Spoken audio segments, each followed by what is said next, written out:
오늘은 여호와를 앙모하는 자라는 제목으로 함께 출애굽기 33장 말씀 살펴보도록 하겠습니다.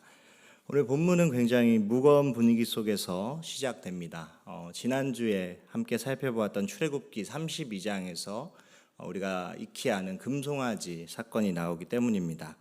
이 일로 인해서 이스라엘 백성은 하나님 앞에 우상 숭배를 행한 자들, 본문 그대로 옮기면 각 사람이 자기 아들과 자기의 형제를 쳐서 죽이고 난 뒤의 상황이 오늘 본문의 이 상황입니다. 오늘 본문은 그렇게 어두운 분위기로 시작되지만 그러한 진노 중에도 여호와를 앙모하는 자에게는 소망이 있음을 우리가 함께 본문을 통해서 살펴보기 원합니다.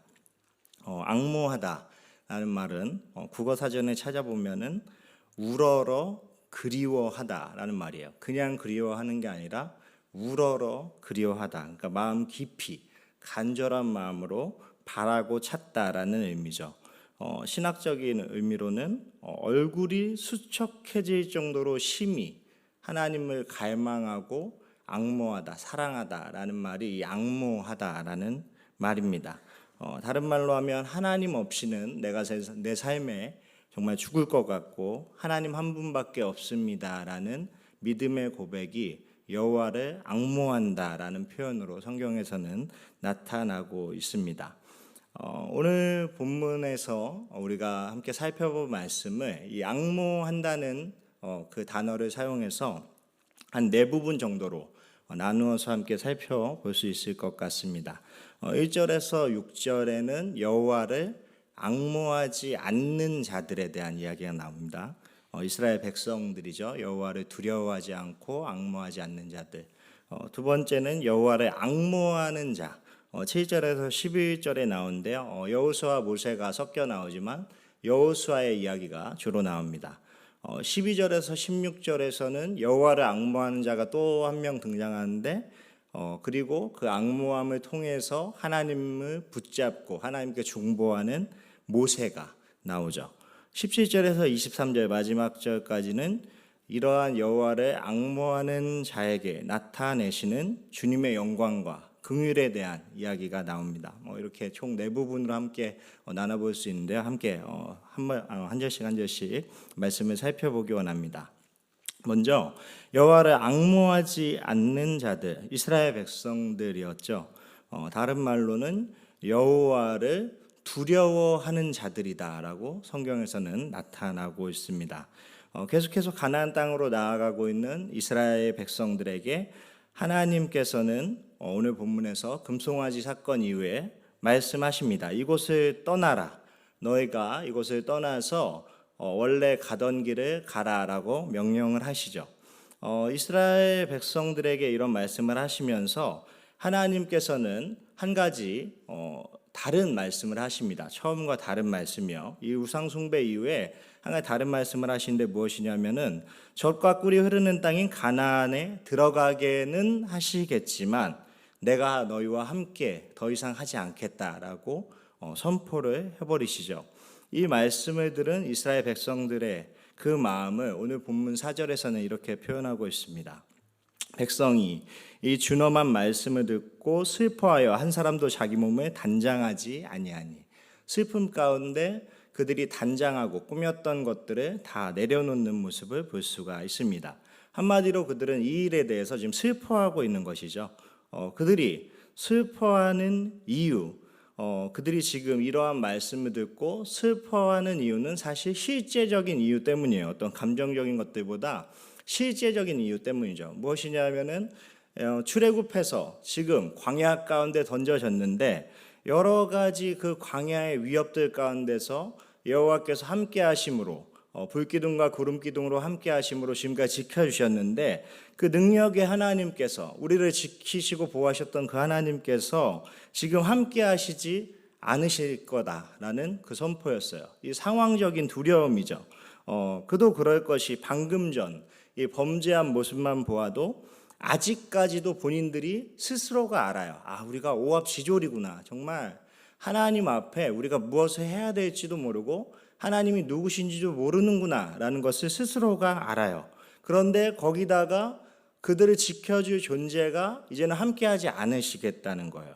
이 상황에 대한 두려움, 이 단어는 성경에서 두려움이라는 단어를 우리가 주목해 봐야 되는데요. 두려움, 성경에서 두렵다라는 것에 대해서 동의어로 쓰이는 의미가 하나님과의 멀어짐이에요.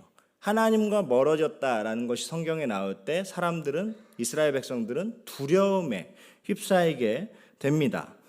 성경의 가장 처음인 창세기에서부터 요한계시록까지 이러한 두려움의 메타포, 그러니까 두려움은 하나님께서 함께 하시지 않는 것이다라는 것은 성경에서 드러나고 있습니다. 먼저 창세기 처음에 3장 10절에서 범죄한 이 아담과 하와에 대해서 하나님께서는 왜 너희가 어디 있느냐라고 물을 때 이렇게 그들이 대답합니다. 이르되 내가 동산에서 하나님의 소리를 듣고 내가 벗었으므로 두려워하여 숨었나이다. 범죄함으로 인해서 하나님과 멀어진 그들은 하나님을 두려워하게 되었어요.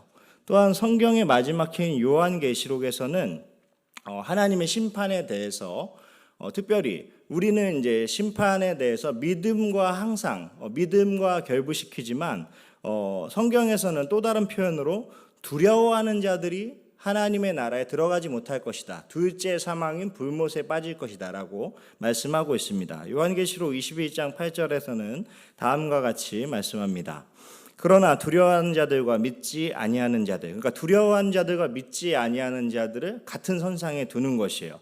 이러한 자들, 뒤에 여러 가지 이야기들이 나오지만 이러한 자들은, 모든 자들은 불과 유황으로 타는 못에 던져지리니 이것이 둘째 사망이다 라고 이야기를 하고 있죠. 그러니까 두려움은 하나님에게서 멀어지는 것이고 하나님과 멀어짐으로 인해서 구원에서 떨어지는 것이에요. 성경에서는 두려움에 대해서 이렇게 언급하고 있습니다.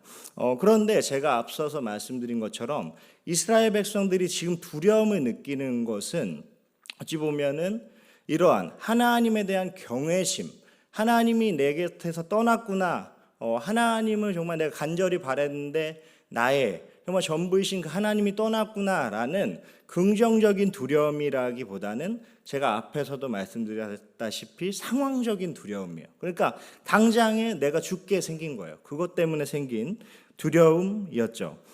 이렇게 하나님 그 자체만으로 두려워하지 않았다는 것이 출애굽기에서는 그들의 태도에서 드러나고 있습니다. 출애굽기 20장 19절에 보면요, 앞장의 말씀인데요, 이렇게 이야기하고 있습니다. 하나님이 나타나셨어요. 하나님께서 그들에게 나타나시고 우레와 같은 음성으로 찾아오셔서 말씀하시는데 그것을 들은 백성들이 이렇게 이야기합니다. 모세에게 이르되 당신이 우리에게 말씀하소서 우리가 들으리이다. 하나님이 우리에게 말씀하시게 하지 마소서 우리가 죽을까 하나이다. 두렵다는 거예요.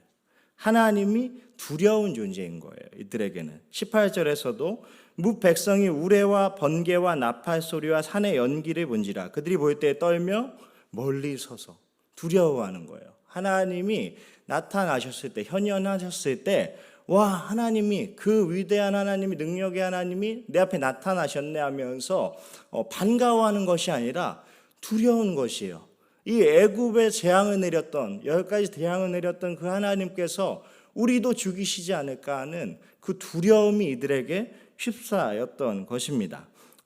이들은 지금 이러한 상황적인 두려움 때문에 하나님을 두려워하고 있어요.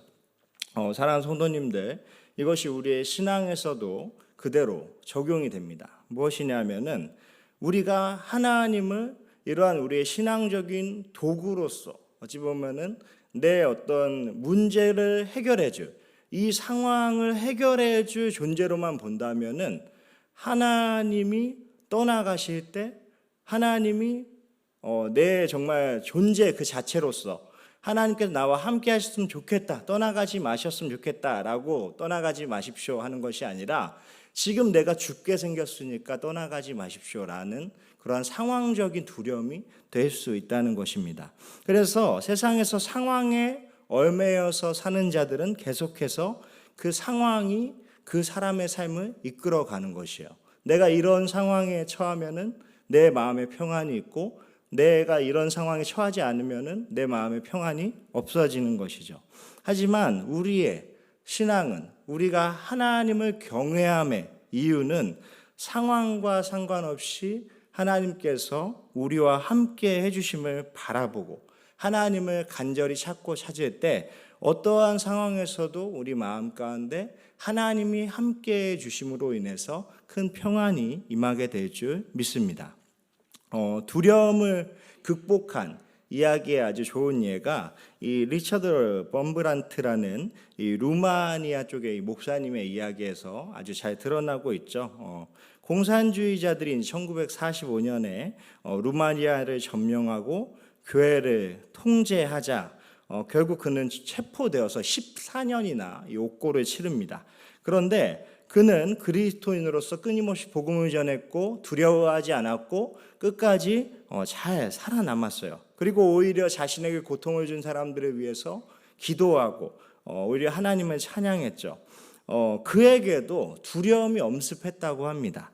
그런데 그가 두려움을 이기기 위해서 매일매일 하나님의 말씀을 묵상하고 기도하는 가운데 도대체 성경에 두려워하지 말라라는 말씀이 얼마나 있을까라고 하면서 하나하나 세기 시작했다는 거예요. 그런데 두려워하지 말라라는 말씀이 성경에 365번 있었다라고 그는 이야기를 합니다. 그러면서 자기 자신이 간증하기를 365번 두려워하지 말라라는 말씀이 있는 것은 365일 매일매일 하나님께서 함께 하심으로 인해서 두려워하지 말라라는 것이구나라는 그러한 믿음을 갖게 되었다고 합니다.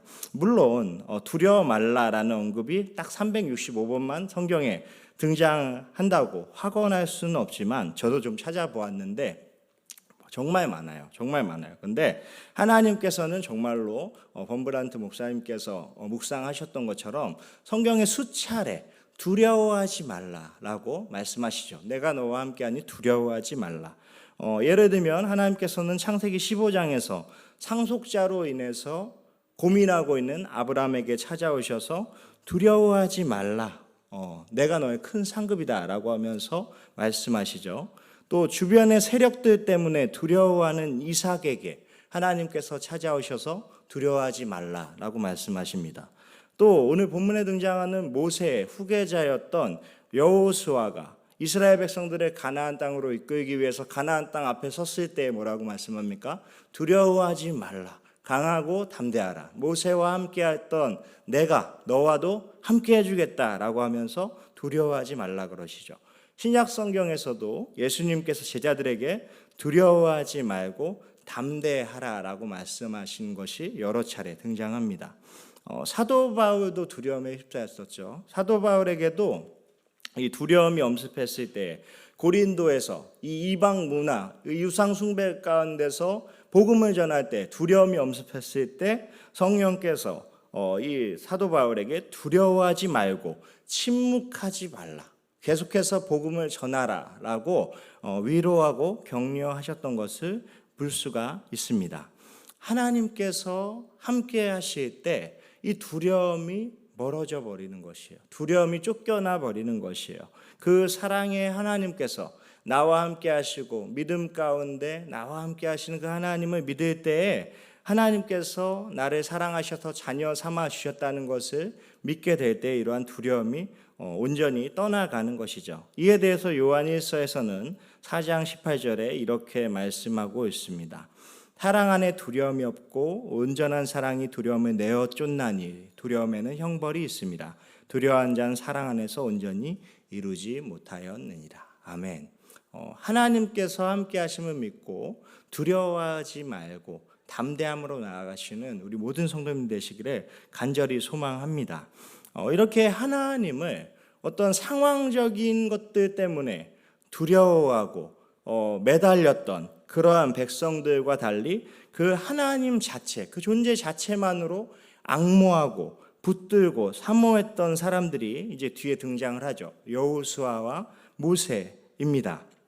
오늘 본문에서는 이 여호와를 두려워하고 정말 하나님을 경외함으로 두려워하는 것이 아니라 그냥 자신들의 지금 삶이 또 자신들의 목숨이 위태로워지니까 두려워했던 자들과 달리 이 하나님을 경외하고 사모하고 앙모하며 나아갔던 이 여호수아와 모세의 이야기를 시작하면서 회막이라는 장소에 대해서 언급을 하면서 시작하고 있습니다. 7절에 보면은 이렇게 이야기합니다. 모세가 항상 장막을 취하여 진 밖에 쳐서 진과 멀리 떠나게 하고 회막이라 이름하니 여호와를 앙모하는 자는 다 진 바깥 회막으로 나아가며. 아멘. 이 여호와를 앙모하는 자들, 하나님을 간절히 찾고 찾는 자들은 모두 이 회막으로 나아갔다라고 말씀하고 있고요. 이 회막에서 모세가 여호와와 대화를 나누고 여호와와 교제했다라는 것이 성경에는 나타나고 있습니다. 이 회막이라는 장소가 굉장히 참 눈에 띄는데요.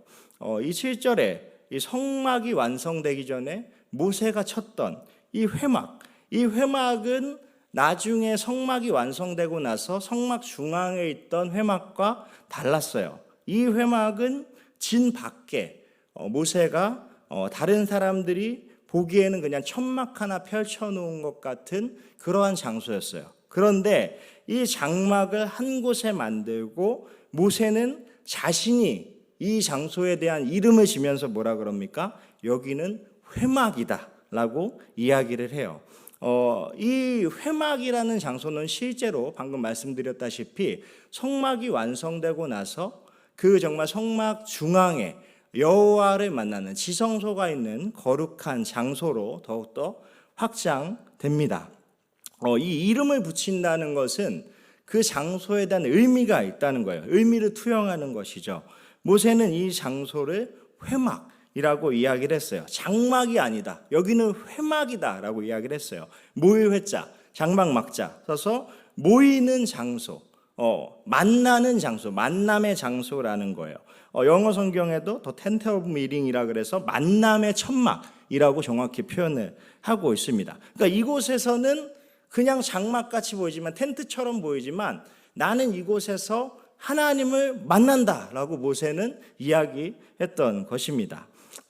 앞에서 시내산에 임재했던 하나님을 두려워했던 백성들과 다르게 모세는 하나님께 더욱더 가까이 담대히 나아가는 사람이었어요. 아까 이제 우레와 막 천둥 소리가 칠 때 백성들은 우리가 하나님 앞에 나아가지 않게 하시고 당신이 대신 말씀하셔서 전해주세요라는 말이잖아요. 그런데 모세는 어떻게 합니까? 그들과 달리 출애굽기 20장 21절에 보면은 백성은 멀리 서 있고 모세는 하나님이 계신 흑암으로 가까이 가니라라고 말하고 있죠.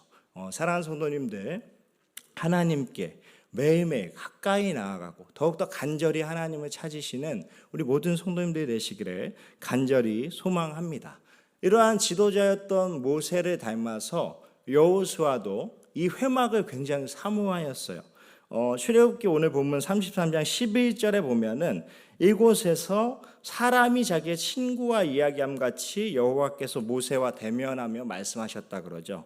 그런데 모세가 진으로 돌아왔으나 눈의 아들 젊은 수종자 여호수아는 어디를 떠나지 않았다고요? 이 회막, 하나님을 만나는 장소를 사모하여서 자신은 그곳에 들어가지도 못해요. 그냥 모세가 하나님을 만나는 것만 보는 것이에요. 그런데 그것이 너무나 간절히 정말 사모함이 되고 정말 여호와를 앙모하는 자니까 그것을 바라보는 것이에요. 나도 모세처럼 저렇게 하나님을 바라봤으면 좋겠다라는 마음으로 이 회막을 사모했던 여호수아죠. 여호수아 결국 어떻게 됩니까?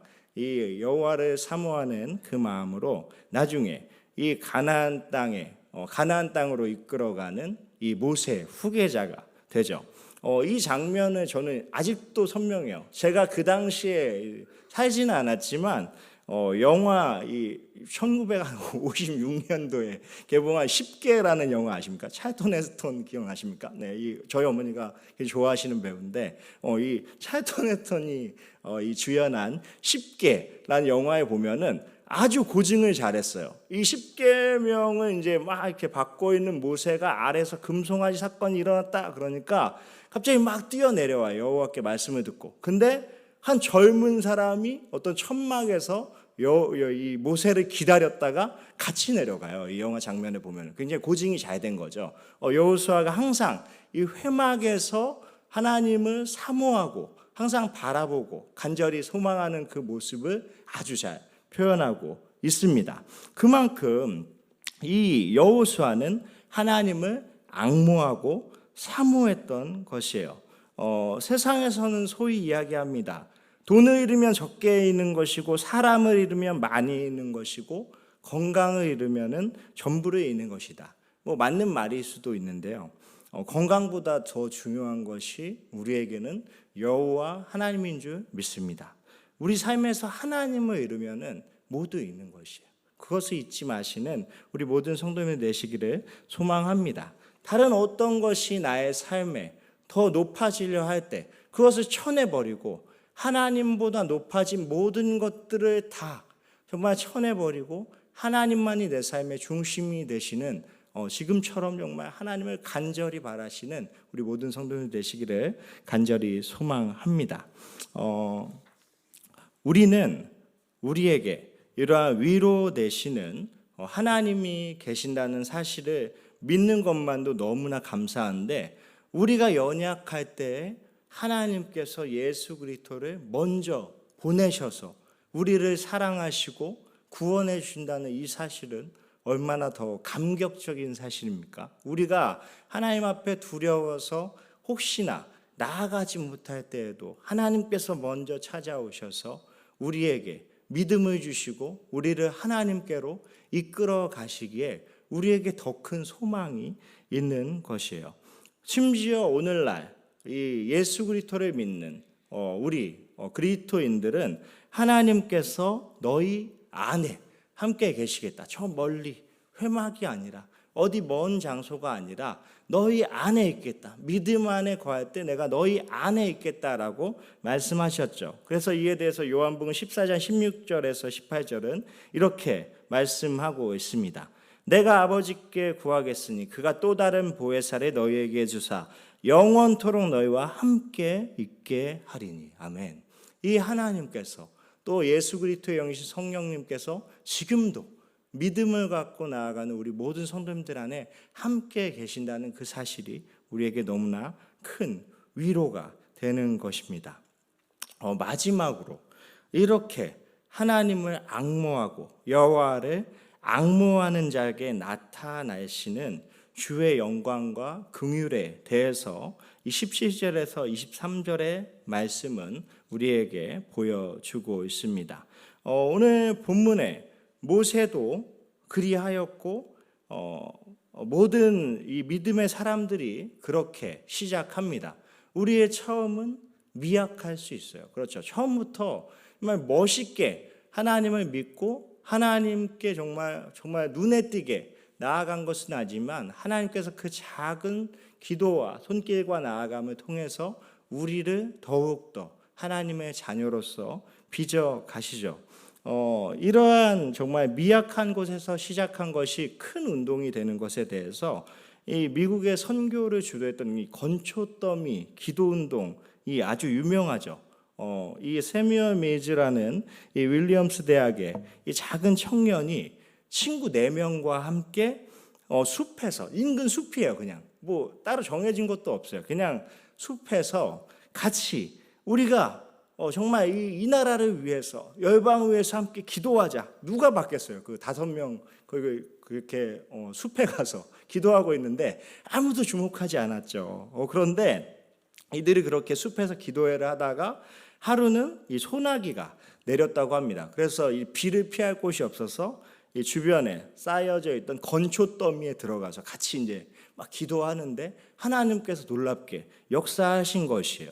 그래서 여기서부터 시작된 그 기도의 운동이 부르짖히고 그 기도의 운동이 점점 더 이 미국 전역으로 이 활발해져서 이것을 통해서 이 기도 운동을 통해서 여러 사람들의 정말 회심과 놀라운 정말 헌신의 역사가 일어나요. 이 작은 기도에서부터 시작한 운동이요. 대표적으로 드와이트 무디도 이 정말 건초더미 기도운동 이후에 그 정말 부르짖힌 그 소식을 듣고 복음 전도자가 된 사람이에요.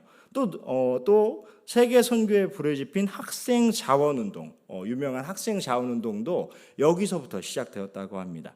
또 그리 멀지 않아요. 한국에 복음의 씨앗을 뿌린 언더우드 아펜젤러 선교사님도 이 건초더미 운동에서 시작된 기도의 운동을 통해서 내가 정말 저 미지의 땅 한국에 선교를 하러 가야겠다라고 해서 헌신된 분들이었다는 것입니다.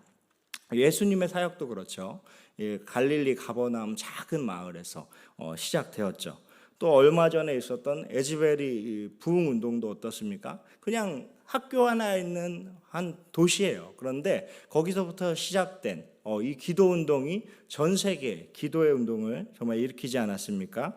저희 교회 역사도 어떻습니까? 100여 년 전에 이 작은 시골 마을에 하나님을 뜨겁게 만난 한 여인이 7명의 신앙의 동료들과 함께 이 한 마을, 이 한 정말 작은 집에서 시작된 그 교회, 그 예배가 지금 이 개포동교회 부흥을 가져오지 않았습니까? 사랑하는 성도님들, 이 모세도 이 광야에서 크게 시작하지 않았어요. 남들 정말 하나님을 정말 간절히 찾지 않아도 된다. 나는 찾겠다 하면서 자신의 장막을 폈어요. 그리고 그곳을 회막, 하나님을 만나는 곳이다라고 명명하죠.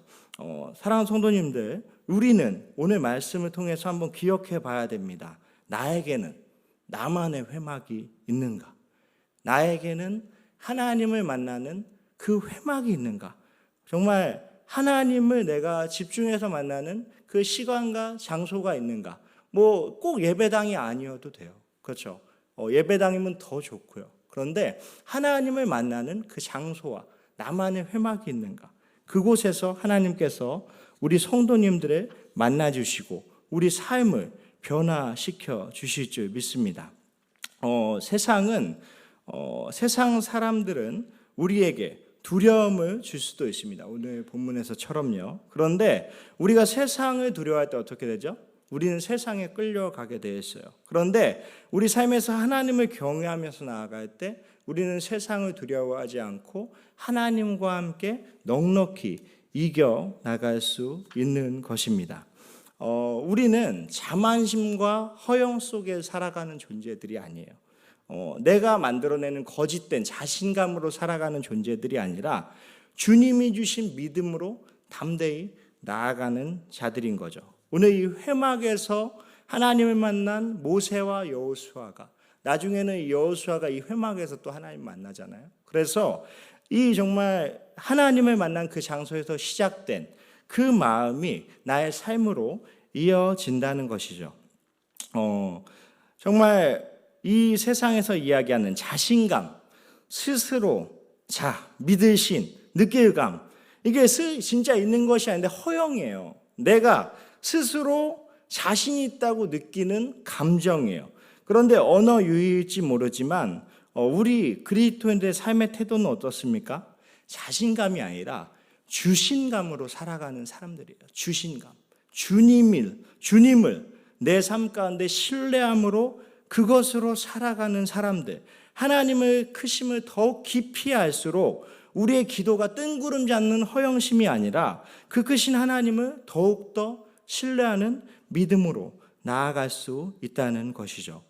사랑하는 성도님들, 오늘 이 본문에서처럼 우리가 그 하나님을 더욱더 앙모하고 정말 사모하고 간절함으로 찾고 찾을 때 우리가 세상 가운데서도 상황에 얽매이는 것이 아니라 하나님을 믿음으로 넉넉히 승리하며 나아갈 줄 믿습니다.